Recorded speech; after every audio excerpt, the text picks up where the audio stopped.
自民党の新しい時代を刻みました。誠にありがとうございます。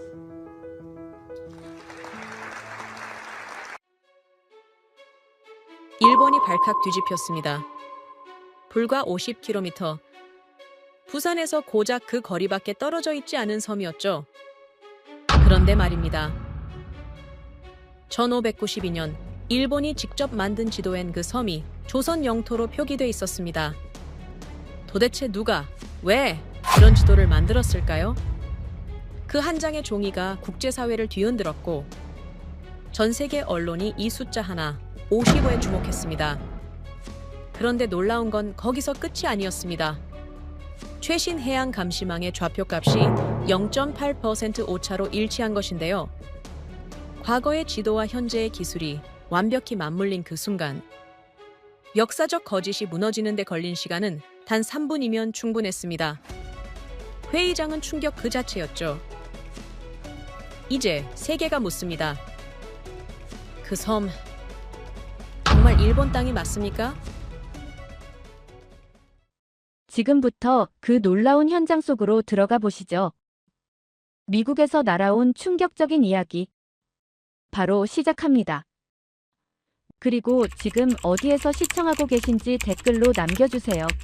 여러분의 이야기도 듣고 싶습니다. 그 전에 잠깐 1초 만에 누를 수 있는 좋아요 버튼을 꾹 눌러주시면 영상 제작에 큰 힘이 됩니다. 그럼 바로 사연 시작하겠습니다. 부산에서 50km. 대마도. 1592년 일본이 만든 지도엔 조선 영토로 표기된 그 섬. 그날 새벽에 일본 해상자위대 함정 4척이 이 섬 주변을 포위했습니다. 독도 도발에 이어 이번엔 대마도까지. 그런데 말입니다. 그들은 특별했습니다. 한국 정부는 아무 말도 하지 않았거든요. 브리핑도 없고 성명도 없었으며 항해 전화조차 한 통 없었습니다. 저는 오랫동안 전쟁 상황과 긴박한 순간들을 지켜봐왔지만 이런 침묵은 처음이었어요. 안녕하세요. 제 이름은 버락 프랭크라고 합니다. 전직 국방부 아시아 전략 자문관이고 현재 하버드 안보연구소에 있습니다.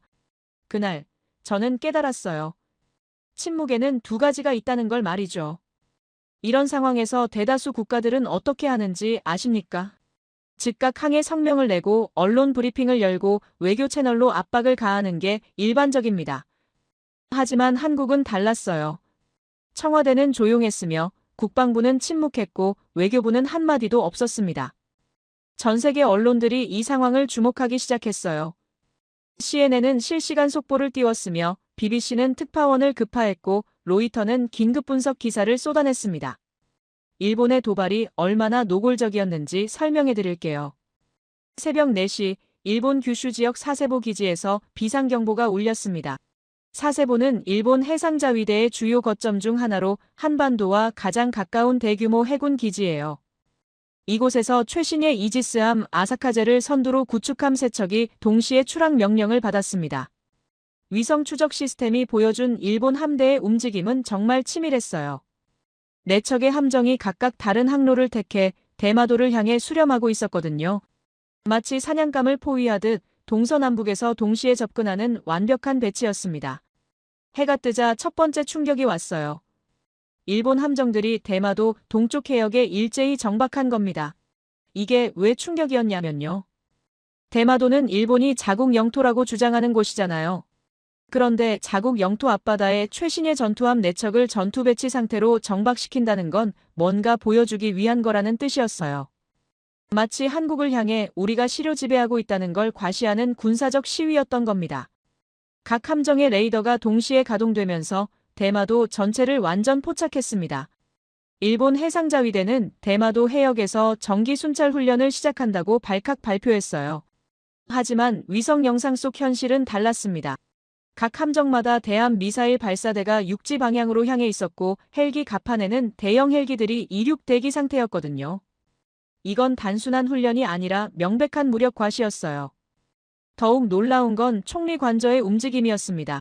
고위 관계자가 직접 기자회견을 열었어요. 대마도는 역사적으로, 법적으로, 지리적으로 일본 고유 영토라고 선언했습니다. 그는 에도 시대 문서부터 메이지 시대 행정 기록까지 수백 페이지 자료를 공개했어요. 유럽뿐만 아니라 아시아에서 주요 언론들이 일제히 이 발표를 보도하기 시작했습니다. 저는 워싱턴의 전략정보통합센터에서 이 모든 걸 지켜보고 있었어요. 이곳은 국방부와 국무부가 공동 운영하는 핵심 분석 기관으로 동부가 안보 상황을 실시간으로 모니터링하는 곳입니다. 동료들도 모두 당황한 표정이었어요. 한국이 이렇게 조용한 건 처음 본다는 반응이었거든요. 일본 전문가인 데이비드 첸 박사는 일본 자료가 워낙 완벽해서 한국이 할 말이 없는 것 같다고 분석했습니다. 저도 솔직히 그렇게 생각했어요. 어쩌면 한국이 이번엔 정말 물러설지도 모른다고요. 24시간이 지나도록 한국의 침묵은 계속됐습니다. 위성 모니터 화면에는 일본 함정 4척만 떠 있을 뿐 한국 측 그림자조차 보이지 않았어요. 대마도 해역은 마치 일본이 완전 장악한 것처럼 보였습니다. 보통 한국은 영토 문제에 대해서는 매우 격렬하게 반응하거든요. 그런데 이번엔 정말 조용했어요. 바로 그때 미국 정부에서 긴급 소집 명령이 떨어졌습니다. 윌리엄 체인버스 국방장관이 직접 저를 호출한 겁니다. 프랭크 한국 측 반응을 직접 확인해달라는 지시였어요. 하지만 서울로 가기 전에 저는 외교 채널로 한국 국방부와 연락을 시도했습니다. 놀랍게도 연결이 됐어요. 통화한 사람은 박재훈 국제협력국장이었습니다. 그는 제가 예상했던 것과 완전히 다른 반응을 보였어요. 목소리가 너무 차분했거든요. 걱정해 주셔서 감사합니다. 프랭크 박사님, 저희는 상황을 면밀히 주시하고 있고 필요한 자료 수집과 대응 방안은 이미 준비 중입니다. 너무 큰 움직임을 보이면 오히려 상황이 복잡해질 수 있어서 신중하게 접근하고 있어요. 신경 써주셔서 정말 고맙습니다. 저는 전화를 끊고 나서 더 혼란스러웠어요. 이건 포기한 게 아니라 뭔가 계획이 있다는 뜻이었거든요. 하지만 도대체 무슨 계획일까요? 일본이 저렇게 완벽하게 준비한 상황에서 한국이 할 수 있는 게 뭐가 있을까요? 이틀째 되던 날 제네바에서 긴급 연락이 왔습니다. 국제해양법 재판소 산하 영토분쟁조정위원회에서 긴급회의가 소집됐다는 소식이었어요. 이 위원회는 유엔 해양법 협약에 따라 설립된 기구로 해양, 영토 분쟁을 중재하는 국제적 권위를 가진 곳입니다. 일본이 대마도 영유권 문제를 이국제 무대로 끌고 나간 겁니다. 저는 급히 제네바행 비행기에 몸을 실었습니다. 비행기 안에서도 계속 생각했어요. 한국이 이렇게까지 조용한 이유가 뭘까요? 제네바 유엔 본부 회의장에 도착했을 때 이미 분위기는 심상치 않았습니다. 일본 대표단이 엄청난 규모로 나타난 거예요. 트럭 2대 분량의 자료와 대형 디스플레이 장비까지 동원해서 말이죠. 반면 한국 대표단은 5명만 조용히 자리에 앉아 있었습니다. 그중 한 사람이 최강혁이었어요. 그는 대통령 직속 영토주권 특별보좌관으로 국제법과 역사 양쪽에서 최고 전문가로 인정받는 인물이었습니다. 작은 서류 가방 하나만 앞에 놓고 가만히 앉아 있었어요. 중국 대표단까지 참석한 이 회의는 모두를 위해 동북아 해양 질서를 재정립하는 역사적 순간이 될 거라고들 말했습니다. 일본 외무성 후지모토 게이스케 심의관이 단상에 올랐을 때 회의장 전체가 숨을 죽였어요. 그는 정장 차림새부터 완벽했고 손에는 두꺼운 발표 자료를 들고 있었습니다. 반면 최강혁은 여전히 조용히 앉아 있었어요. 결국 저는 그 순간 생각했습니다. 한국이 이번엔 정말 어렵겠다고요. 하지만 저는 몰랐어요. 침묵에는 2가지가 있다는 걸요. 약함의 침묵과 확신의 침묵이 있다는 걸 말이죠. 그리고 한국의 침묵이 어떤 종류인지 저는 곧 알게 될 거였습니다. 400년 전 일본이 직접 만든 지도 한 장이 모든 걸 바꿔놓을 거라는 사실을요. 제네바 공항에 도착한 건 늦은 오후였습니다. 비행기에서 내리자마자 느껴지는 공기부터 달랐어요. 긴장감이 감돌고 있었습니다. 공항 로비에는 각국 언론사 취재진들이 벌써 진을 치고 있었어요. CNN 팀이 카메라를 설치하고 있었고 BBC 기자들은 현지 관계자들을 인터뷰하고 있었습니다. 로이터와 AP통신 기자들도 보였어요. 전 세계가 이 회의에 주목하고 있다는 걸 실감했습니다. 택시를 타고 유엔 본부로 향하는 길에 라디오에서 뉴스가 흘러나왔습니다. 앵커가 내일 열릴 긴급회의에 대해 설명하고 있었어요. 대마도 영유권 분쟁이 국제무대로 옮겨간 역사적 순간이라고 강조했습니다.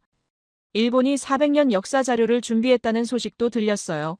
반면 한국의 준비 상황에 대해서는 구체적인 정보가 없었습니다. 여전히 조용했거든요. 유엔 본부 앞 광장에 도착했을 때 충격적인 광경이 펼쳐졌습니다. 일본 대표단이 대형 트럭 2대를 끌고 들어오고 있었어요. 트럭 뒷문이 열리자 수십 개의 상자들이 나타났습니다. 보조 인력들이 분주하게 자료를 옮기고 있었어요. 대형 디스플레이 장비도 보였습니다. 입체 표현 기술 프로젝터, 홀로그램 시스템, 최신 프레젠테이션 장비들이 줄줄이 내려졌어요. 저는 광장 한쪽에 서서 지켜보고 있었습니다. 일본의 준비 규모가 상상 그 이상이었거든요. 보조 인력만 20명이 넘어 보였어요. 각자 역할이 명확하게 나뉘어져 있었습니다.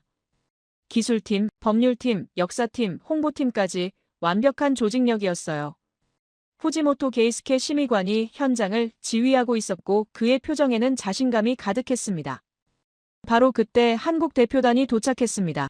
승합차 한 대가 조용히 멈춰 섰어요. 문이 열리고 5명이 내렸습니다. 최강혁 팀장이 맨 앞에 섰고 뒤로 4명의 보좌관이 따랐어요. 그들이 든 건 작은 서류 가방 5개뿐이었습니다. 대형 장비도 없고 보조 인력도 없었어요.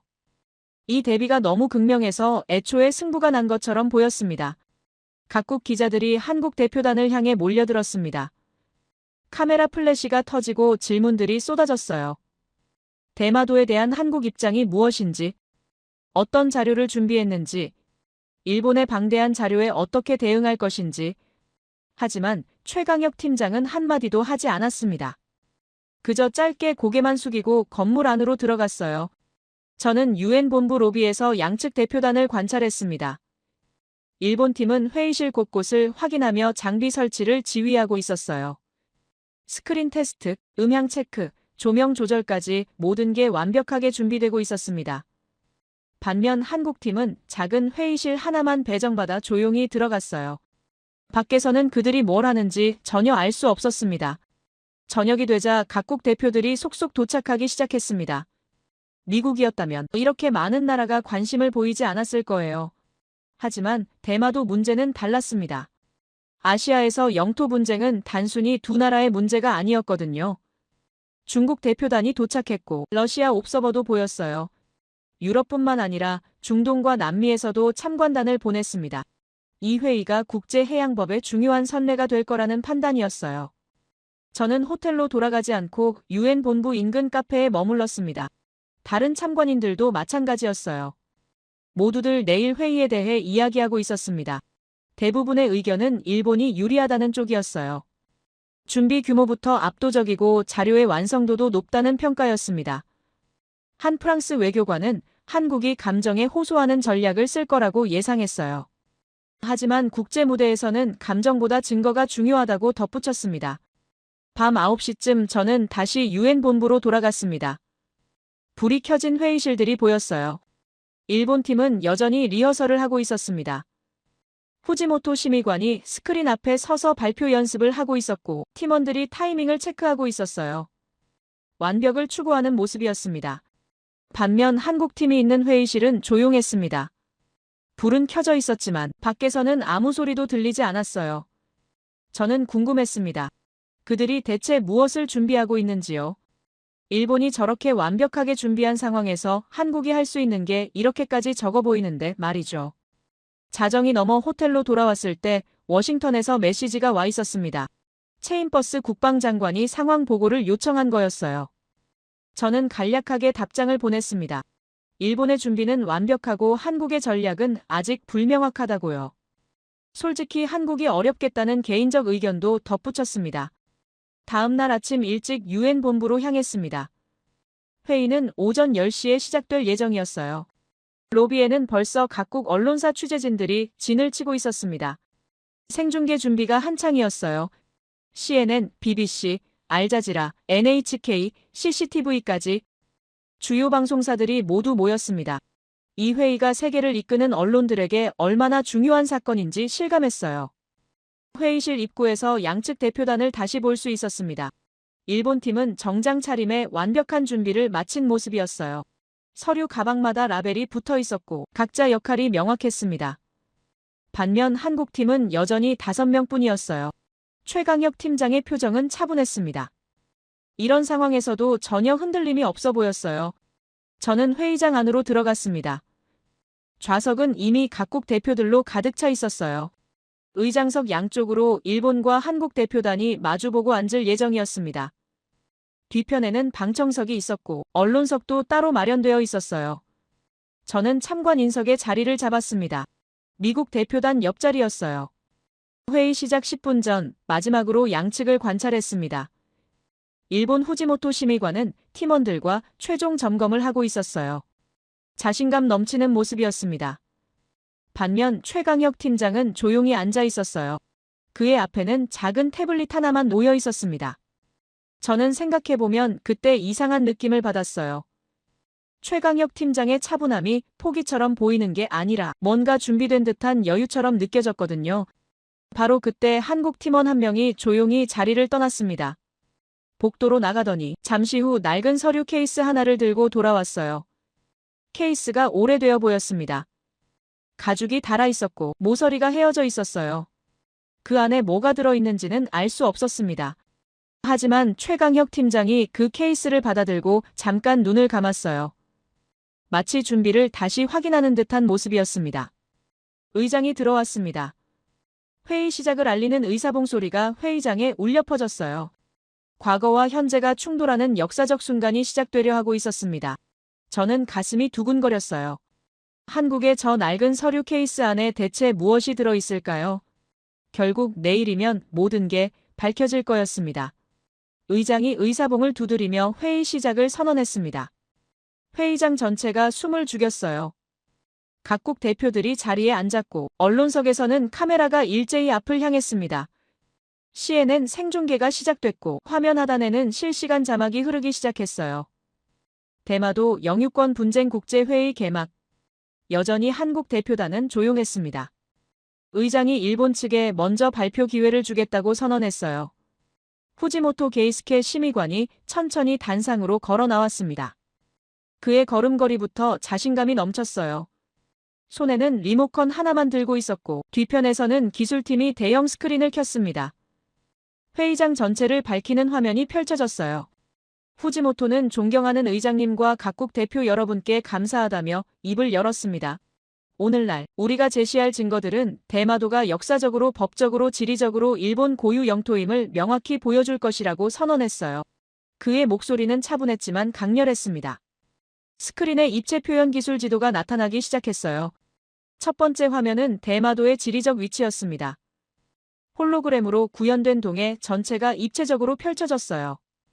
대마도가 일본 규슈와 한반도 사이에 위치한 모습이 생생하게 보였습니다. 후지모토는 대마도가 일본 본토로부터 132km, 한반도로부터는 49.5km 떨어져 있다고 설명했어요. 하지만 거리가 영토 귀속을 결정하는 건 아니라고 강조했습니다. 이런 근거가 있다면서 다음 화면으로 넘어갔어요. 에도시대 행정 문서가 나타났습니다. 1667년 작성된 대마도 호적 대장이었어요. 일본어 원문과 영어 번역본이 동시에 표시됐습니다. 후지모토는 이 문서에 대마도 주민들이 일본 막부에 세금을 납부한 기록이 상세히 남아있다고 설명했어요. 구체적인 쌀 생산량, 어획량, 인구수까지 기록되어 있었습니다.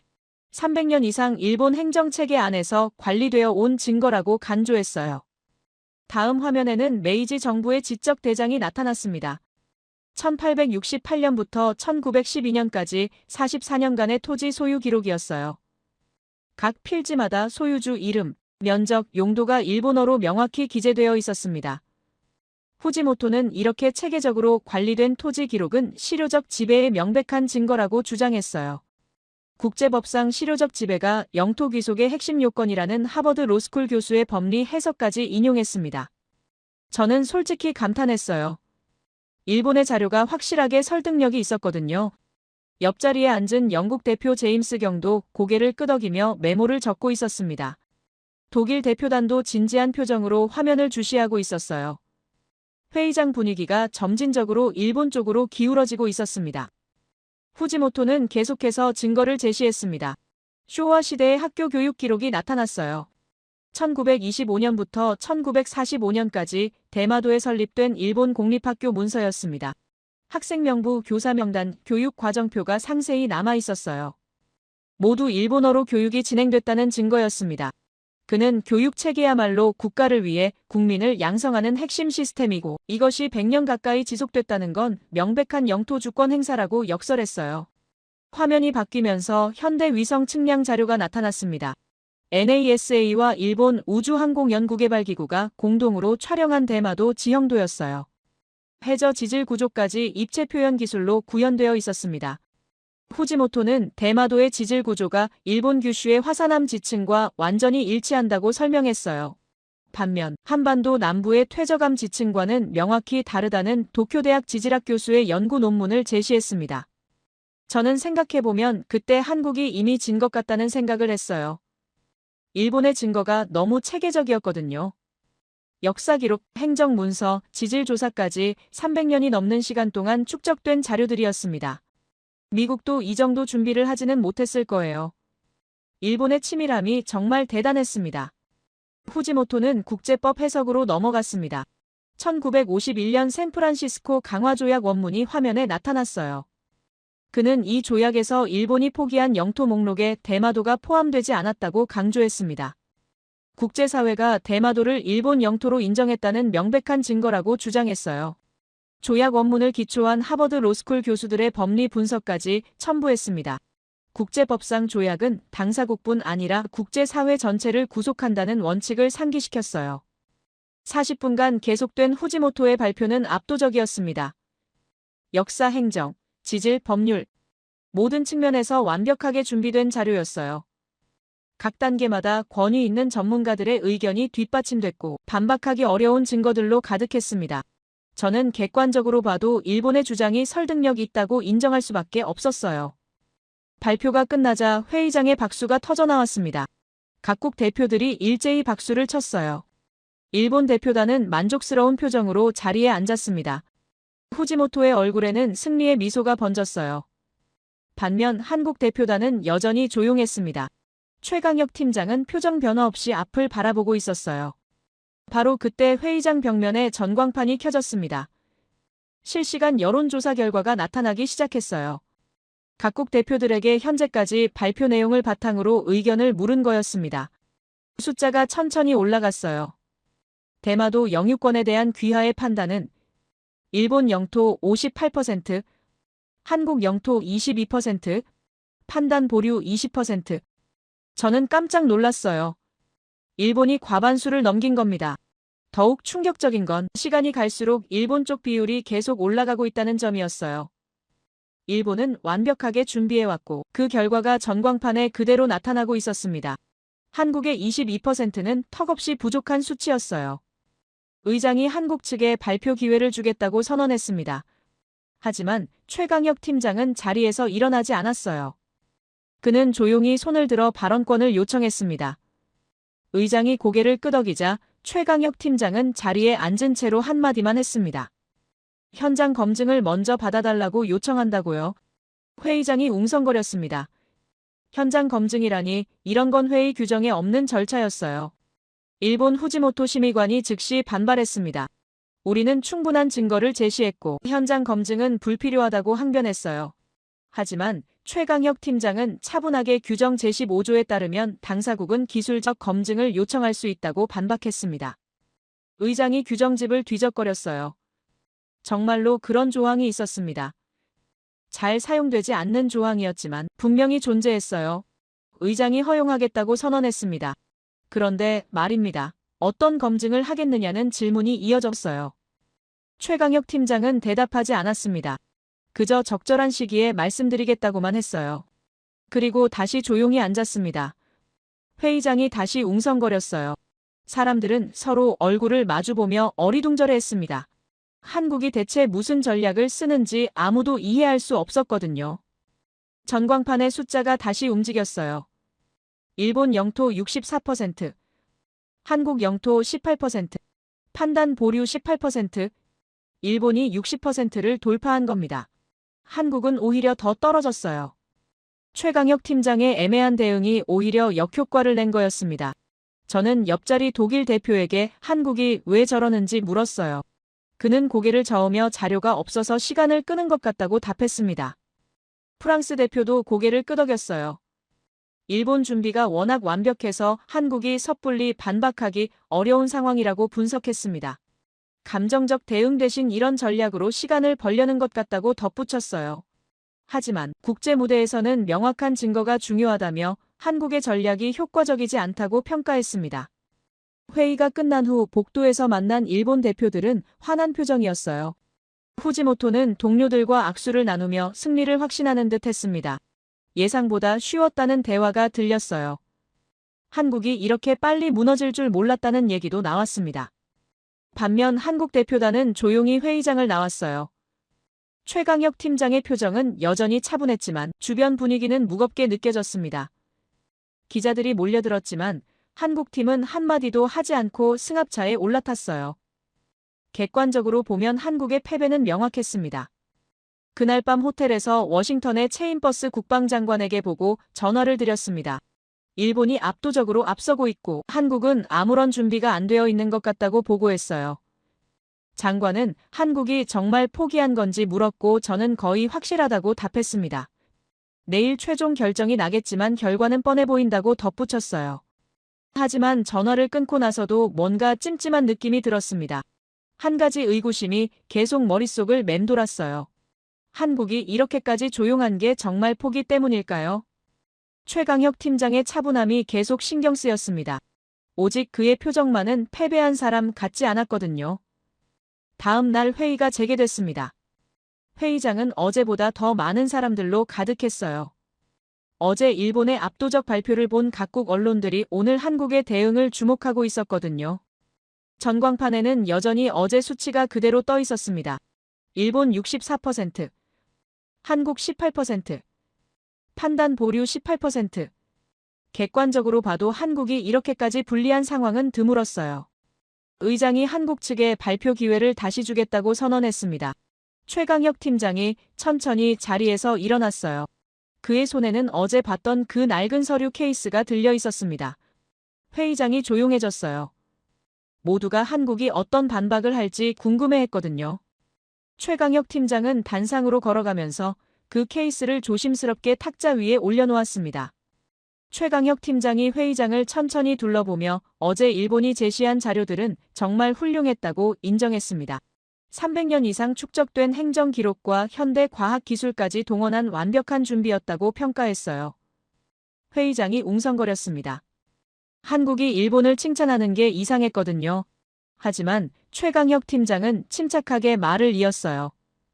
그런데 말입니다. 한 가지 질문을 드리겠다며 입을 열었습니다. 역사의 진실은 누가 기록하느냐에 따라 달라질 수 있는지 물었어요. 각국 대표들이 고개를 갸우뚱했습니다. 최강혁 팀장은 만약 일본이 스스로 작성한 기록에 다른 내용이 있다면 그것도 증거로 인정해야 하지 않겠느냐고 덧붙였습니다. 회의장이 조용해졌어요. 무슨 의미인지 모두가 궁금해했습니다. 최강혁 팀장이 낡은 서류 케이스를 열었습니다. 안에서 오래된 지도 한 장이 나타났어요. 종이가 누렇게 변색되어 있었고 모서리가 약간 헤어져 있었습니다. 하지만 보존 상태는 양호했어요. 그는 조심스럽게 지도를 꺼내 스크린 카메라 앞에 놓았습니다. 대형 스크린에 그 지도가 확대되어 나타났어요. 이것은 1592년 도요토미 히데요시의 명령으로 제작된 조선국 8도 총도라고 최강혁 팀장이 설명하기 시작했습니다. 임진왜란을 일으킨 바로 그 도요토미 히데요시가 조선 침략을 준비하면서 정확한 지리 정보를 파악하기 위해 만든 지도라고 덧붙였어요. 회의장이 술렁거리기 시작했습니다. 도요토미 히데요시의 이름만으로도 충분히 권위 있는 자료였거든요. 화면이 확대되면서 지도 한쪽 모서리가 클로즈업 됐습니다. 거기에 섬 하나가 보였어요. 최강혁 팀장이 레이저 포인터로 그 섬을 가리켰습니다. 이것이 대마도이고 여기 한자로 명확히 조선국 경상도 소속이라고 적혀 있다고 설명했어요. 회의장이 순간 얼어붙었습니다. 저는 눈을 의심했어요. 일본이 만든 지도에 대마도가 조선 땅으로 표기되어 있다니요. 일본 후지모토 심의관이 즉시 벌떡 일어났습니다. 그의 얼굴이 붉어지고 있었어요. 감정적으로 그 지도의 출처를 밝히라고 요구했습니다. 목소리가 떨리고 있었어요. 의장이 후지모토에게 발언권을 주었고 그는 흥분한 상태로 말을 이어갔습니다. 그런 지도는 본 적이 없고 위조 가능성이 있다고 주장했어요. 최강혁 팀장은 차분하게 이 지도는 일본 국립공문서관에 보관 중인 원본이라고 답했습니다. 보관 번호는 내각문고 소장 고지도류 조선국 8도 총도이고 일본 정부가 직접 관리하고 있는 공식 문서라고 설명했어요. 그는 태블릿을 들어 일본 국립공문서관 홈페이지를 화면에 띄웠습니다. 정말로 그 지도가 등록되어 있었어요. 등록 날짜, 보관 위치, 상태까지 상세히 기록되어 있었습니다. 후지모토가 다시 반박하려 했지만 최강혁 팀장은 말을 이었습니다. 이 지도가 왜 중요한지 설명하겠다며 추가 자료를 공개했어요. 화면에 또 다른 문서가 나타났습니다.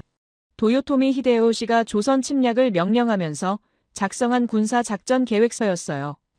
여기에는 조선의 팔도를 어떻게 공략할 것인지 상세히 기록되어 있었습니다.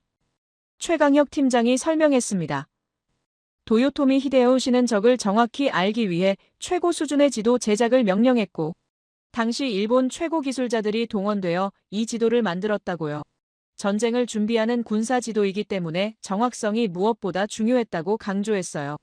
그리고 그 정확한 지도의 대마도가 조선 땅으로 표기되어 있다는 건 당시 일본 최고 권력자조차 대마도를 조선 영토로 인식했다는 증거라고 설명했습니다. 회의장이 웅성거렸습니다. 각국 대표들이 서로 눈을 마주보며 속삭이기 시작했어요. 저는 반전 포인트를 목격하고 있다는 걸 깨달았습니다. 일본이 만든 지도가 일본을 반박하고 있었으니까요. 이건 단순한 역사 자료가 아니라 결정적 증거였어요. 최강혁 팀장은 거기서 멈추지 않았습니다. 추가 증거를 제시하겠다며 다음 화면으로 넘어갔어요. 1530년 조선에서 제작된 신증동국여지 승람이 나타났습니다. 여기에도 대마도가 경상도에 속한 섬으로 기록되어 있다고 설명했어요. 조선왕조실록 세종원년 기록도 함께 제시했습니다. 대마도를 정벌한 기록이 상세히 남아있고 신라 때부터 우리 땅이었다는 내용이 한문으로 적혀 있었어요. 일본 후지모토 심의관이 다시 일어났습니다. 이번엔 더 흥분한 상태였어요. 그 기록들은 한국 측 주장일 뿐이고 객관적 증거가 아니라고 목소리를 높였습니다. 의장이 진정하라고 주의를 주었지만 후지모토는 계속 항변했어요. 일본의 300년 행정 기록이 훨씬 더 신뢰할 수 있다고 주장했습니다. 최강혁 팀장은 여전히 차분했습니다. 그는 조용하지만 단단한 목소리로 답했어요. 일본의 300년 기록은 인정하지만 그보다 100년 앞선 일본 자신의 기록은 왜 무시하느냐고 물었습니다. 1592년 지도는 분명히 일본이 만든 것이고 일본 국립공문서관이 보관하고 있는 원본이라고 강조했어요. 위조가 불가능한 공식 문서라고 덧붙였습니다. 회의장 분위기가 변하기 시작했습니다. 각국 대표들의 표정이 달라지고 있었어요. 영국 대표 제임스 경이 프랑스 대표에게 뭔가를 속삭였습니다. 독일 대표 슈미트 박사도 진지한 표정으로 메모를 적기 시작했어요. 저는 느꼈습니다. 회의장 공기가 한국 쪽으로 기울어지고 있다는 걸요. 전광판의 숫자가 움직이기 시작했습니다. 일본 영토 58%에서 52%로 떨어졌어요. 한국 영토는 18%에서 28%로 올랐습니다. 판단 보류는 20%로 늘어났어요. 아직 일본이 앞서고 있었지만 격차가 줄어들고 있었습니다. 결국 일본이 만든 지도의 충격이 수치로 나타나기 시작한 거예요. 최강혁 팀장이 마지막 자료를 꺼냈습니다. 이번엔 1872년 메이지 정부 시절 일본이 다시 필사한 동일한 지도였어요. 원본이 훼손될까봐 복사본을 만든 거였는데 거기에도 대마도가 조선 땅으로 표기되어 있었습니다. 메이지 정부조차 이 지도의 내용을 그대로 인정하고 보존했다는 증거라고 설명했어요. 후지모토가 세 번째로 일어났습니다. 이번엔 목소리가 더 커졌어요. 그 지도는 전쟁 중 임시로 만든 것이고 공식 행정구역과는 무관하다고 주장했습니다. 메이지 정부 이후 일본 행정체계에 대마도가 포함된 게 더 중요하다고 역설했어요. 그의 대응 방법은 점점 더 감정적이 되고 있었습니다.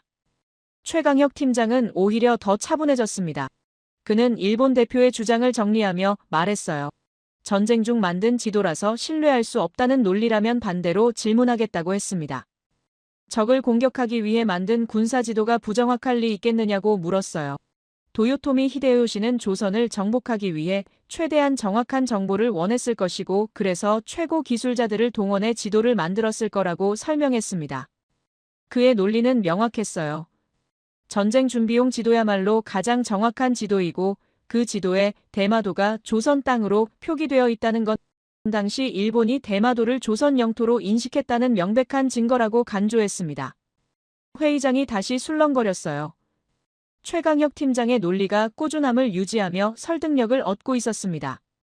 중국도 반응하기 시작했습니다. 중국 대표 리원화 박사가 동료와 긴 대화를 나누더니 메모를 적기 시작했어요. 러시아 옵서버도 진지한 표정으로 화면을 주시하고 있었습니다. 미국 대표단에서도 움직임이 있었어요. 저는 동료에게 한국의 증거가 예상보다 강력하다고 속삭였습니다. 전광판이 다시 움직였습니다. 일본 45%, 한국 38%, 판단 보류 17%. 격차가 계속 좁혀지고 있었어요. 일본은 여전히 앞섰지만 한국이 2배 이상 가까이 따라잡고 있었습니다. 회의장 분위기가 완전히 달라지고 있었어요. 바로 그때 최강혁 팀장이 추가 자료를 공개했습니다. 이번엔 현대 자료였어요. 대한민국 해군의 통합감시 체계 화면이 나타났습니다. 회의장이 또다시 술렁거렸어요. 역사 자료에서 갑자기 현대 군사 기술로 넘어간 거였거든요. 최강혁 팀장이 설명했습니다.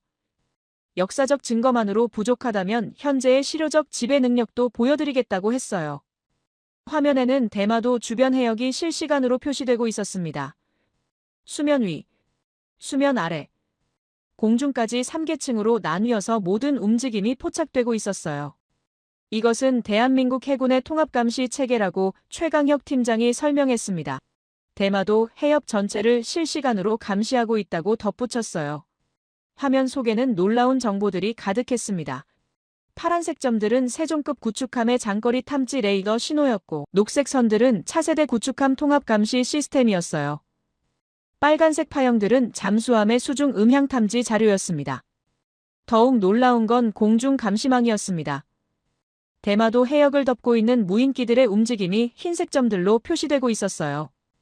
동해안에 설치된 초장거리 레이더 12기가 부채꼴 모양으로 신호를 뿌리고 있었습니다. 최강혁 팀장이 세부 정보를 확대했어요. 수온, 조류, 풍향까지 모든 게 실시간으로 모니터링되고 있었습니다. 일본 후지모토 심의관이 4번째로 일어났습니다. 이번엔 당황한 표정이 역력했어요. 이것은 과장된 시뮬레이션일 가능성이 있다고 항변했습니다. 실제 데이터가 아닐 수 있다는 겁니다. 하지만 그의 목소리에는 확신이 없었어요. 최강혁 팀장이 차분하게 답했습니다. 그렇다면 실제로 확인해 보시겠느냐고 물었어요. 지금 이 순간 대마도 서쪽에서 접근하고 있는 함정이 있다고 설명했습니다. 화면 왼쪽에 주황색 점 하나가 나타났어요. 그 옆에는 상세 정보가 떴습니다. 신규 목표물 식별 구축함급 함정으로 확인되며 현재 속도는 18노트라고 표시됐어요. 동남쪽으로 항진하고 있고 신호 특성상 일본 해상자위대 소속으로 추정된다는 정보가 나타났습니다. 예상 함명은 아카츠키 유도탄 구축함 171번이라고 구체적으로 표시됐어요. 회의장이 술렁거렸습니다. 일본 대표단은 급히 자신들의 태블릿을 확인하기 시작했어요. 하지만 그들의 화면에는 아무것도 나타나지 않았습니다. 일본 기술 담당자가 당황스러워하며 자신들 시스템에는 아무것도 잡히지 않는다고 보고했어요. 최강혁 팀장은 설명했습니다. 현재 그 함정은 엔진 반출력 상태로 은밀 기동 중이고 일반적인 감시 장비로는 탐지가 어려운 조건이라고 했어요. 하지만 대한민국 시스템에는 약 1분 뒤 일본 화면에도 나타날 예정이라고 덧붙였습니다. 시간이 흘러갔습니다. 30초, 40초, 50초. 회의장 전체가 숨을 죽이고 지켜봤어요. 정확히 1분 후 일본 측 태블릿에서 삐 소리가 났습니다. 화면에 새로운 신호가 나타난 거였어요. 위치와 속도, 방향 모든 게 한국 화면과 정확히 일치했습니다. 회의장이 웅성거렸습니다. 각국 대표들이 놀란 눈으로 서로를 바라봤어요. 한국이 일본 함정을 일본보다 먼저 탐지한 겁니다. 저는 충격을 받았어요. 한국의 기술 수준이 이렇게까지 높을 줄 몰랐거든요. 미국 대표단에서 윌슨 기술 참모가 저에게 다가왔습니다. 한국 신호와 동일한 목표물을 미국도 포착했다고 보고했어요. 위치와 속도 오차는 0.8%에 불과하다고 덧붙였습니다. 이건 한국 데이터가 진짜라는 뜻이었어요. 중국도 같은 신호를 잡았다고 확인했습니다. 전광판이 극적으로 움직였습니다. 일본 38%, 한국 48%, 판단 보류 14%, 한국이 처음으로 앞섰습니다. 역시 기술력의 실제 시연이 결정적이었어요. 일본의 역사 자료도 훌륭했지만 한국은 역사와 현재 기술력을 모두 증명해 보인 겁니다. 일본 후지모토 심의관은 더 이상 반박하지 못했습니다.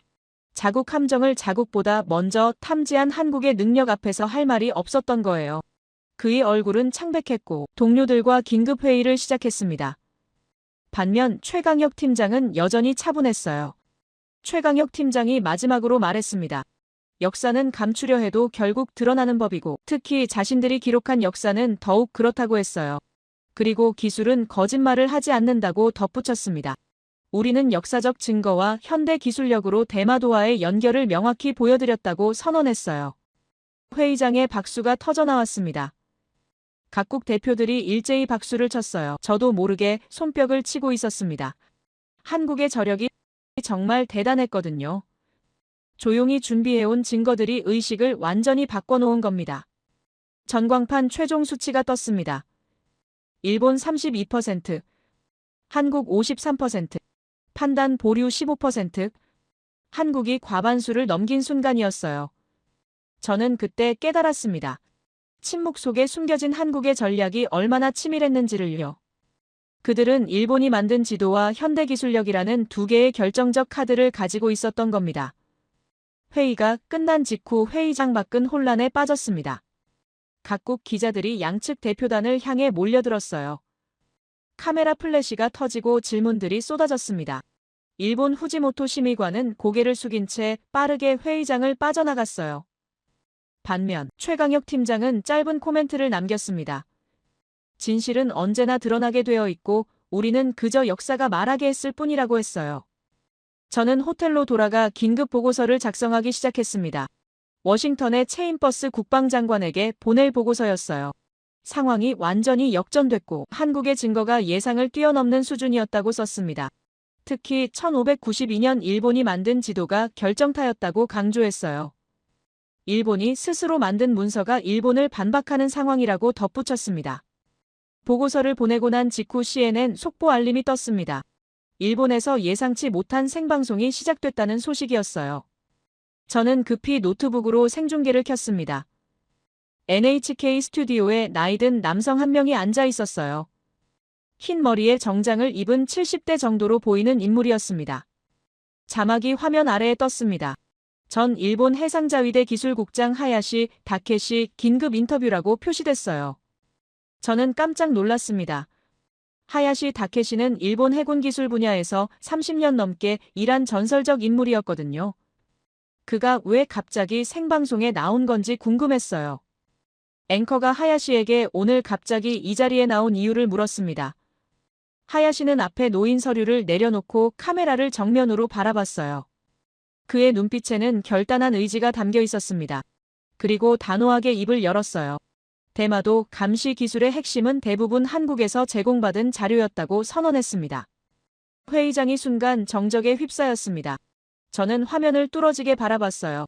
일본 내부 고위 기술자가 이런 폭탄 발언을 한다는 게 믿기지 않았거든요. 하야시는 말을 이었습니다. 일본의 독자 기술은 30%도 안 되고 한국이 제공한 신호체계 없이는 대마도 주변을 단 1시간도 제대로 감시할 수 없다고 고백했어요. NHK 스튜디오가 조용해졌습니다. 앵커조차 말을 잇지 못했어요. 하야시가 손에 든 얇은 서류철을 펼쳤습니다. 카메라가 서류를 클로즈업했어요.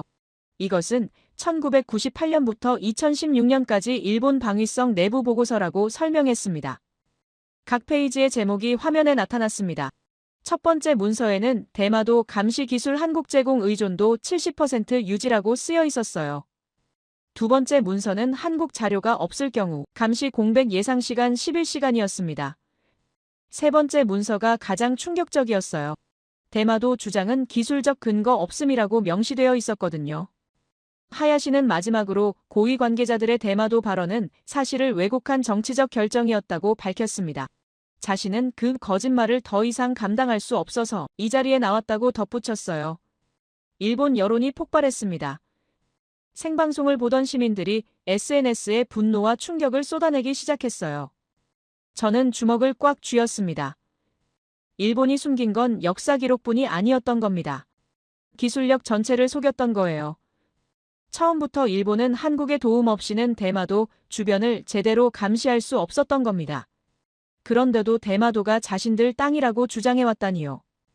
즉시 워싱턴으로 암호 전문을 보냈습니다. 일본 내부 고위 기술자가 한국 감시 체계 우위를 공식 인정했고 이렇게 중요한 정보를 숨겨왔다고 보고했어요. 동맹 전략 전면 재검토가 필요하다고 강조했습니다. 미국은 오랫동안 일본의 기술력을 신뢰해왔는데 그게 모두 거짓이었던 거거든요. 제네바 회의장으로 다시 돌아왔을 때 이미 모든 대표단이 하야시의 생방송 소식을 알고 있었습니다. 복도 곳곳에서 충격적이라는 반응이 들렸어요. 독일 대표는 30년간 국제사회를 속였다는 건 용납할 수 없다고 격분했습니다. 프랑스 대표도 고개를 저으며 이제야 진실이 드러났다고 평가했어요. 일본 대표단은 더 이상 회의장에 나타나지 않았습니다. 후지모토 심의관과 팀원들은 긴급 귀국길에 올랐다는 소식이 들렸어요. 반면 한국 정부 대표단은 여전히 차분했습니다. 최강혁 팀장은 기자들 앞에서 짧게 코멘트했어요. 우리는 오늘도 기록으로만 답했을 뿐이라고 말했습니다. 회의가 재개됐을 때 의장이 긴급 투표를 실시하겠다고 선언했습니다. 하야시의 폭로 이후 상황이 완전히 바뀌었기 때문이었어요. 각국 대표들이 태블릿으로 투표를 시작했습니다. 전광판의 숫자가 실시간으로 올라갔어요. 대마도 영유권에 대한 귀하의 최종 판단은 일본 영토 11%, 한국 영토 73%, 판단 보류 16%, 한국이 압도적 지지를 받은 겁니다. 일본은 11%로 급락했어요. 결국 일본 내부자의 폭로가 결정타였습니다. 자국 기술자가 모든 걸 고백해버리니 더 이상 변명할 여지가 없었던 거죠. 중국 대표단에서도 변화가 일어났습니다. 리원화 박사가 처음으로 한국 쪽을 향해 고개를 숙였어요. 한국의 주장이 옳았다고 공식적으로 인정한 순간이었습니다. 중국도 이제는 한국의 증거 앞에서 인정할 수밖에 없었던 겁니다. 러시아 옵서버도 한국의 노력이 결실을 맺었다고 평가했어요. 저는 그 순간 휴대폰으로 워싱턴에서 메시지를 받았습니다. 체인버스 국방장관의 직접 지시였어요. 즉시 전략 재편 검토에 착수하라는 내용이었습니다. 일본 중심에서 한국 중심으로 축 이동을 검토하라고 명시되어 있었어요. 역사적인 NHK 화면에서는 하야시가 마지막 말을 하고 있었습니다. 30년간 숨겨온 진실을 더 이상 감출 수 없고 일본 국민들도 알 권리가 있다고 강조했어요. 그의 꾸준함과 양심이 결국 진실을 드러낸 겁니다. 그런데 말입니다. 이건 한 사람의 용기만으로 된 게 아니었어요. 최강혁 팀장이 기자회견에서 추가 발언을 했습니다. 숨긴 진실은 언젠가 당사자의 입으로 돌아온다며 오늘이 바로 그날이라고 말했어요. 그 말이 회의장 전체에 울려 퍼지는 순간 저는 확신했습니다. 일본의 30년 대마도 전략이 완전히 무너졌다는 걸요. 일본 대표단은 이미 제네바를 떠났습니다. 더 이상 버틸 수 없는 상황이었거든요. 반면 한국 대표단은 여전히 차분했어요. 승리했지만 오만하지 않았고 사실을 증명했지만 과장하지 않았습니다. 그 품격 있는 모습을 보며 저는 깨달았어요. 한국이 단순히 기술적으로 우위에 있는 게 아니라 외교적 품격까지 갖춘 진정한 강국이라는 걸요. 역시 부산에서 50km 떨어진 그 섬은 역사적으로나 기술적으로나 한국과 더 깊은 연결을 가지고 있었습니다. 1592년 일본이 만든 지도가 그걸 증명했고 현대 한국의 감시 기술이 그걸 확인해줬어요. 일본이 이렇게까지 오랫동안 숨겨온 진실이 마침내 드러난 겁니다. 회의장 밖에서는 각국 언론들이 속보를 쏟아내고 있었습니다. CNN은 한국의 역사적 승리라고 보도했고 BBC는 일본의 30년 거짓말이 무너졌다고 평가했어요. 알자지라는 동북아 질서가 재편될 것이라고 분석했습니다. 전 세계가 이 역사적 순간을 목격하고 있었어요. 저는 회의장을 나서며 마지막으로 최강혁 팀장을 봤습니다. 그는 동료들과 조용히 대화하고 있었어요. 그의 표정에는 승리의 기쁨보다는 책임을 다했다는 안도감이 보였습니다. 한국의 저력은 단순히 증거를 준비한 것만이 아니었어요. 조용히 진실을 지켜온 인내와 품격이었던 겁니다. 다음 날 아침 주요 신문 헤드라인은 모두 같은 내용이었습니다. 대마도 한국 영토 국제사회 인정. 일본 내부 고백으로 30년 주장 붕괴. 동북아 질서, 대전환 시작, 역사가 다시 쓰여지는 순간이었어요. 그리고 그 중심에는 조용히 진실을 준비해온 한국이 서 있었습니다. 제네바 회의가 끝나고 사흘째 되던 날 도쿄에서 충격적인 소식이 전해졌습니다. 일본 내각이 비상사태 회의를 소집했다는 겁니다. 하야시의 폭로 이후 일본 여론이 폭발했고 여당 의원들이 줄줄이 사퇴를 발표하기 시작했어요. 내각은 사실상 붕괴 직전이었습니다. CNN이 실시간으로 도쿄 상황을 중계하고 있었어요. 저는 호텔방에서 생중계를 지켜보고 있었습니다. 일본 국회 본회의장 앞에 시민들이 몰려들고 있었어요. 30년간 우리를 속였다는 플래카드가 보였고 진실을 밝히라는 구호가 울려 퍼졌습니다. 일본 내부에서도 분노가 터져나오고 있었던 거예요. 자국 정부가 국가 전체를 거짓말로 이끌어왔다는 사실에 충격받은 겁니다. 오후 6시 고위 관계자가 국회 본회의장에 나타났습니다. 전국 생중계로 진행되는 긴급 기자회견이었어요. 그의 얼굴은 완전히 굳어 있었습니다. 카메라 앞에 선 그는 천천히 고개를 숙이기 시작했어요. 30초 가까이 침묵이 흘렀습니다. 그리고 입을 열었어요. 대마도는 한국 영토입니다. 그의 첫 마디가 일본 전국에 울려 퍼졌어요. 저는 숨이 멎는 줄 알았습니다. 일본 최고 권력자가 직접 영토 주장을 포기한 거였거든요. 그는 말을 이었습니다. 일본 정부는 지난 30년간의 잘못된 주장을 공식적으로 인정하고 사과드린다고 선언했어요. 일본 정치사에서 유례없는 굴복 선언이었습니다. 고위 관계자가 직접 영토 주장을 철회한 거예요. NHK 스튜디오의 앵커들조차 말을 잇지 못했습니다. 생중계 화면 속 일본 시민들은 충격에 빠진 표정이었어요. 누군가는 고개를 숙이고 있었고 누군가는 눈물을 흘리고 있었습니다. 그 직후 도쿄 증시가 연속 폭락했습니다. 정치적 혼란과 함께 경제적 충격도 동반된 거였어요. 니케이 지수가 개장 30분 만에 3% 넘게 떨어졌습니다. 투자자들이 일본 정부의 신뢰성에 의문을 제기하기 시작한 겁니다. 30년간 거짓말을 해온 정부를 믿을 수 있겠느냐는 거였죠. 바로 그 순간 서울에서는 전혀 다른 분위기가 펼쳐지고 있었습니다. 외교부 브리핑룸에서 대변인이 단상에 올랐어요. 전 세계가 주목하는 가운데 한국 정부의 공식 입장이 발표되려 하고 있었습니다. 저는 생중계로 그 장면을 지켜봤어요. 대변인이 차분한 목소리로 말하기 시작했습니다. 일본이 진실을 인정한 이상 우리는 원한을 이어가지 않겠다고 선언했어요. 첫 마디부터 품격 있는 대응이었습니다. 그는 말을 이었어요. 동북아 평화를 위해 일본과의 협력의 문을 다시 열겠다고 밝혔습니다. 저는 깜짝 놀랐습니다. 승리했는데도 복수하지 않는다는 겁니다. 이럴 때 보통 국가들은 상대방을 압박하거든요. 배상을 요구하거나 추가 양보를 받아내려 하죠. 하지만 한국은 달랐어요. 이긴 후에도 품격을 잃지 않았습니다. 때로는 이런 자세가 더 강력한 메시지를 전달하는 법이었어요. 대변인은 계속해서 입장을 밝혔습니다. 우리는 과거의 잘못보다 미래의 협력을 선택한다며 일본이 진정으로 반성한다면 함께 동북아 평화를 만들어가고 싶다고 간조했어요. 역사를 바로 세우는 것도 중요하지만 그보다 더 중요한 건 다음 세대를 위한 평화라고 덧붙였습니다. 전 세계 언론들이 폭발했습니다. CNN은 속보로 한국의 품격 있는 승리라고 보도했어요. 앵커가 흥분한 목소리로 이건 단순한 영토 분쟁 해결이 아니라 새로운 외교의 모범 사례라고 평가했습니다. BBC도 특집 방송을 시작했어요. 한국이 보여준 것은 진정한 대국의 품격이라고 극찬했습니다. 프랑스 르몽드는 일면 톱 기사로 한국을 다뤘어요. 기술적 우위와 외교적 성숙함을 동시에 갖춘 나라라는 제목이었습니다. 독일 슈피겔도 한국의 대응을 집중 조명했어요. 이긴 후에도 상대를 배려하는 자세야말로 진정한 강국의 모습이라고 분석했습니다. 저는 워싱턴으로 긴급 보고서를 보냈습니다.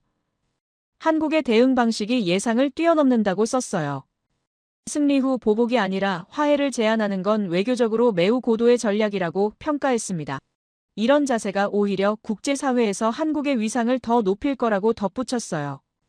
일본 내부에서는 놀라운 변화가 일어나고 있었습니다. 시민들이 정부 청사 앞에 계속 몰려왔지만 분위기가 달라지고 있었어요. 30년 거짓말을 멈추라는 구호와 함께 한국에게 사과하자는 목소리도 나타나기 시작한 겁니다. 한국 정부의 품격 있는 대응을 본 후 일본 시민들 사이에서도 반성의 목소리가 커지고 있었어요. 일본 SNS에는 다른 목소리들이 등장했습니다. 우리가 배워야 할 건 기술이 아니라 한국의 자세였다는 글이 올라왔어요. 한국은 이겼지만 겸손했고 우리가 반성해야 한다는 댓글이 수천 개씩 달렸습니다. 일본 사회 내부에서도 전환이 일어나고 있었던 거예요. 제네바에서 최강혁 팀장을 마지막으로 만났을 때 저는 직접 물어봤습니다. 왜 이렇게까지 품격 있는 대응을 하느냐고요. 그는 차분하게 답했어요. 우리는 소리치지 않고 지킨 나라라며 이긴 후에도 그 원칙을 지키고 싶다고 말했습니다. 그 말이 제 가슴 깊이 박혔어요. 일주일 후 전 세계 주요 언론들이 한국을 조명하는 특집 기사들을 쏟아냈습니다. 뉴욕타임스는 한국 기술과 품격을 동시에 갖춘 새로운 강국이라는 제목으로 일면을 장식했어요. 영국 가디언은 동북아의 새로운 질서를 만든 나라라고 평가했습니다. 일본 아사히 신문조차 조용한 승리로 세계를 놀라게 한 한국이라는 기사를 냈어요. 저는 그때 깨달았습니다. 역시 진정한 강함은 힘만으로 되는 게 아니라는 걸요. 한국은 역사적 증거와 현대 기술력으로 이겼지만 그보다 더 중요한 건 이긴 후의 태도였어요. 복수하지 않고 협력을 제안한 그 품격이 세계를 감동시킨 겁니다. 한 달 후 저는 워싱턴으로 돌아가 최종 보고서를 작성했습니다. 제목은 한국 중심의 동북아 새 질서였어요. 보고서 마지막 문장에 이렇게 썼습니다. 강함은 기술로 증명되고 위대함은 품격으로 완성됩니다. 한국은 두 가지를 모두 보여줬습니다. 체인버스 국방장관이 직접 저를 불렀을 때 그는 보고서를 읽고 있었어요. 프랭크 잔의 말이 맞아. 우리가 동북아 전략을 재편해야 할 때가 왔다고 말했습니다. 한국을 중심으로 새로운 안보 체계를 구축하겠다고 선언했어요. 미국이 공식적으로 전략 중심축을 옮기기로 결정한 순간이었습니다. 그로부터 반년 후 동북아 해역에는 새로운 평화가 자리 잡았습니다. 한국을 중심으로 다자 안보 체제가 구축됐고 일본은 진정으로 반성하며 협력 파트너로 변화했어요. 대마도는 더 이상 분쟁의 섬이 아니라 평화의 상징이 됐습니다. 한국이 보여준 기술적 우위와 외교적 성숙함이 만들어낸 결과였어요. 저는 가끔 그날을 떠올립니다. 한국의 침묵을 의심했던 그날을요. 하지만 그 침묵은 약함이 아니라 확신이었어요. 그들은 이미 모든 걸 준비하고 있었던 겁니다. 1592년 일본이 만든 지도와 현대의 감시 기술, 그리고 무엇보다 이긴 후에도 품격을 잃지 않는 대국의 자세를요. 저는 하버드로 돌아갔을 때 동료 교수들에게 이 이야기를 했습니다. 한국이라는 나라가 얼마나 특별한지를요. 조용히 준비하고 정확히 증명하고 이긴 후에도 겸손한 나라, 압도적인 기술력과 성숙한 외교적 품격을 동시에 가진 나라. 그게 제가 본 한국이었습니다. 동북아는 이제 다시 쓰여지고 있었습니다. 한국을 중심으로 새로운 질서가 만들어지고 있었어요. 일본은 과거의 잘못을 인정하고 미래를 함께 만들어가는 파트너가 됐습니다. 그리고 그 모든 변화의 시작에는 조용히 진실을 지켜온 한국이 있었어요. 소리치지 않고 증명한 사람들의 이야기는 아직 끝나지 않았습니다. 한국의 품격 있는 대응 이후 이틀 만에 백악관에서 긴급 기자회견이 소집됐습니다. 트럼프 대통령이 직접 발표하겠다는 소식이었어요. 역시나 전 세계 언론들이 주목했습니다. CNN, BBC, 알자지라가 모두 생중계 준비를 마쳤어요. 무슨 발표가 나올지 모두가 궁금해했습니다. 오후 3시 정각 트럼프 대통령이 백악관 브리핑룸에 나타났습니다. 그의 표정은 그 어느 때보다 진지했어요. 손에는 두꺼운 보고서를 들고 있었습니다. 저는 워싱턴 사무실에서 생중계를 지켜보고 있었어요. 첫 마디부터 폭탄 선언이었습니다. 미국은 더 이상 일본의 보고를 신뢰할 수 없다고 트럼프 대통령이 말했습니다. 브리핑룸 전체가 웅성거렸어요. 70년 동맹국에 대한 공개적 불신 표명이었거든요. 그는 손에 든 보고서를 들어보이며 계속 말했습니다. 한국은 아시아에서 가장 정확한 해양 감시 능력을 가진 국가라고 선언했어요. 첫 번째 역사적 선언이었습니다. 미국은 대마도에 대한 한국의 실효 지배를 공식적으로 인정한다고 밝혔어요. 두 번째 선언에 기자들이 플래시를 터뜨렸습니다. 미국이 처음으로 대마도 영유권에 대해 명확한 입장을 밝힌 거였어요. 제 심장이 두근거렸습니다. 이건 단순한 성명이 아니라 동북아 질서 전체를 바꾸는 선언이었거든요. 향후 동북아 전략은 한국을 중심으로 전면 재편할 것이라고 트럼프 대통령이 세 번째 선언을 했습니다. 브리핑룸이 술렁거렸어요. 말 그대로 역사적 순간이었습니다. 미국이 공식적으로 동북아 전략의 중심축을 일본에서 한국으로 옮긴다고 선언한 거였어요. 70년 넘게 유지되어 온 전략 구조가 완전히 바뀌는 전환점이었습니다. 저는 즉시 체인버스 국방장관에게 전화를 걸었습니다. 장관님 방금 발표를 봤다고 말했어요. 그는 프랭크 자네가 보낸 보고서가 결정적이었다며 이제 한국을 새로운 파트너십의 핵심으로 삼을 거라고 밝혔습니다. 특별 임무가 하나 있다고 덧붙였어요. 한국을 새로운 동맹 핵심으로 지정하는 공식 문서를 직접 청와대에 전달하라는 지시였습니다. 이틀 후 저는 서울행 비행기에 올랐습니다. 이번엔 한국의 굴복을 확인하러 가는 게 아니었어요. 역시 한국의 승리를 공식적으로 인정하고 새로운 파트너십을 시작하러 가는 거였습니다. 인천공항에 도착했을 때 한국 외교부 관계자들이 마중 나와 있었어요.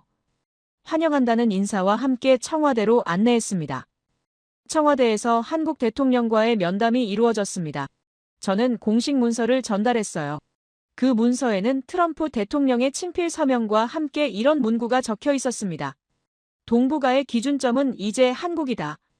한국 대통령은 문서를 받으며 미국과 함께 지역 평화를 만들어가겠다고 답했습니다. 품격 있는 대응이었어요. 면담이 끝나고 청와대를 나서는데 가슴이 뭉클했습니다. 몇 달 전만 해도 한국의 침묵을 의심했던 제가 이제는 한국의 승리를 공식적으로 인정하는 문서를 전달하고 있었으니까요. 역사의 흐름이 완전히 바뀐 걸 체감하는 순간이었어요. 그 무렵 일본에서는 놀라운 변화가 계속되고 있었습니다. 시민들이 한국 대사관 앞에 모여 사과 메시지를 전달하기 시작했어요. 우리 정부의 잘못을 용서해 달라는 피켓이 보였고 한국과 함께 미래를 만들고 싶다는 목소리가 들렸습니다. 일본 SNS에는 한국에게 배우자는 글들이 계속 올라왔어요. 한국은 이겼지만 겸손했다는 댓글이 수만 개씩 달렸습니다. 우리가 반성해야 한다는 목소리도 커졌어요. 일본 사회 전체가 역시 자기 반성의 시간을 갖고 있었습니다. 한국의 품격 있는 대응이 일본 시민들의 마음까지 움직인 거였어요.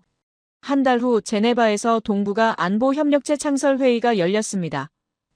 한국이 중심이 되고 미국, 중국, 러시아, 일본이 참여하는 새로운 다자 안보체제였어요. 과거의 양자 동맹 중심에서 다자 협력 중심으로 구조가 바뀐 겁니다.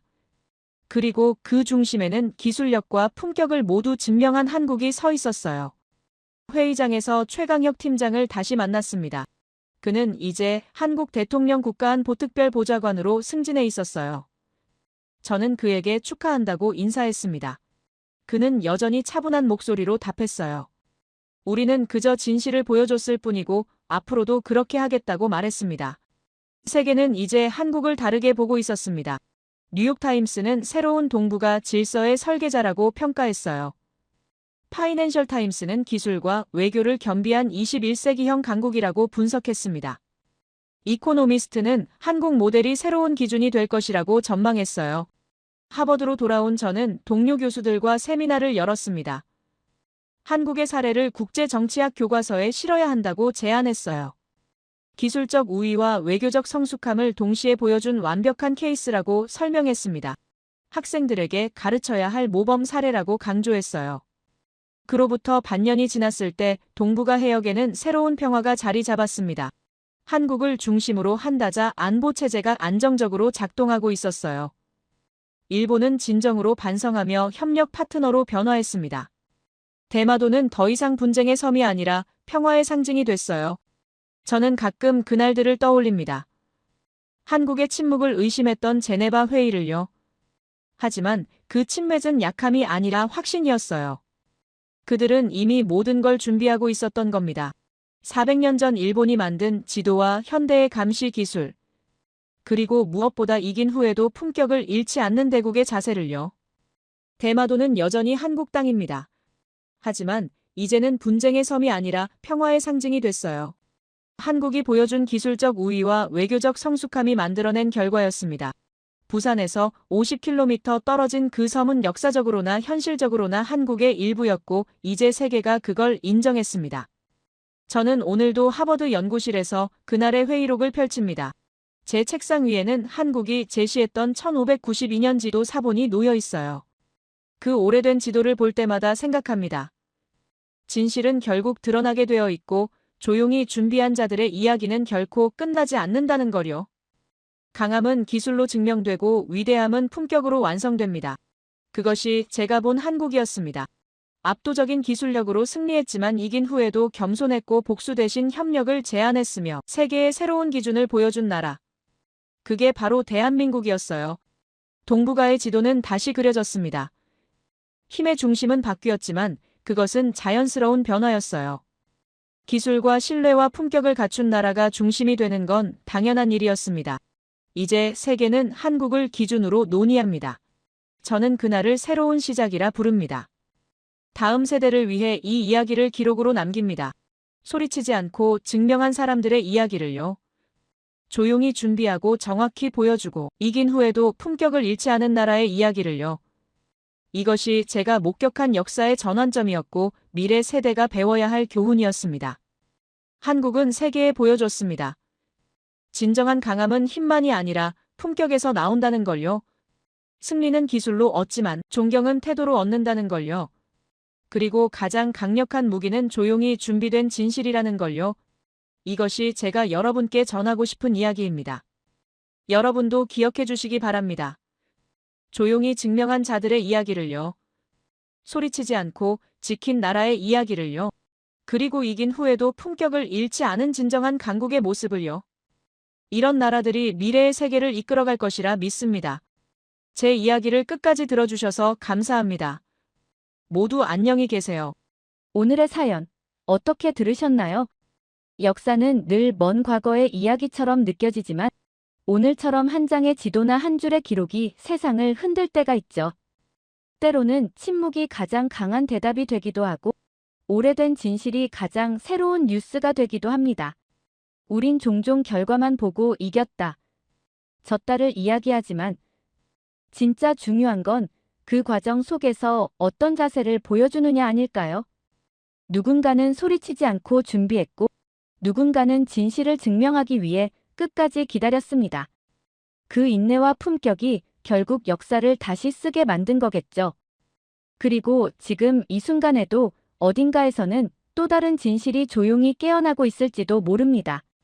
과거의 한 줄 기록이 내일의 세상을 바꾸는 단서가 될지도 모르니까요.